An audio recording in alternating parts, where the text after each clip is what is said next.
Dalam rangka memperingati Milad ke-70 Universitas Muslim Indonesia, UMI, Ban Muamalat menunjukkan komitmen dan kepeduliannya terhadap dunia pendidikan dan keagamaan dengan menyerahkan bantuan berupa 1 unit Toyota Hiace dan 20 paket umrah eksklusif kepada Yayasan Wakaf UMI.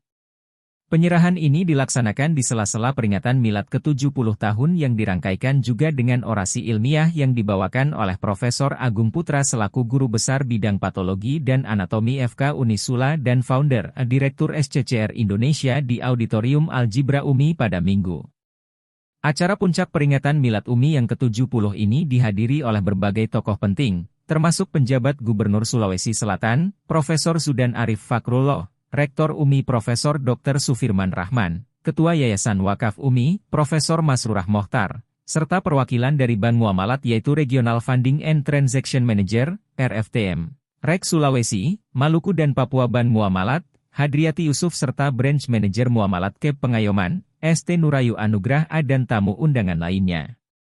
Perwakilan dari Bank Muamalat, Branch Manager Muamalat KEP Pengayoman, ST Nurayu Anugrah A menyatakan bahwa pemberian bantuan ini merupakan bagian dari program Corporate Social Responsibility, CSR, Bank Muamalat yang bertujuan untuk mendukung pendidikan dan keagamaan di Indonesia. Dalam rangka menciptakan sumber daya manusia Indonesia.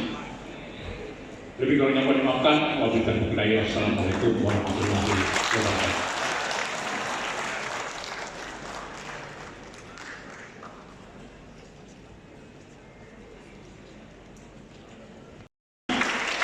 Hadiah 20 paket umroh eksklusif dan 1 unit Toyota Hiace.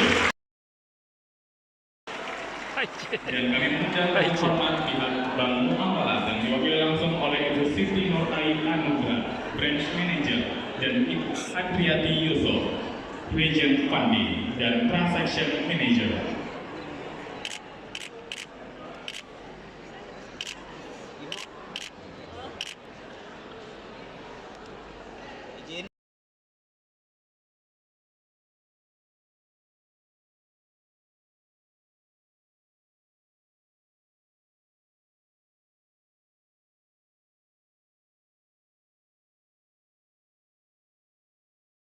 Download Tribun X sekarang, menghadirkan lokal menjadi Indonesia.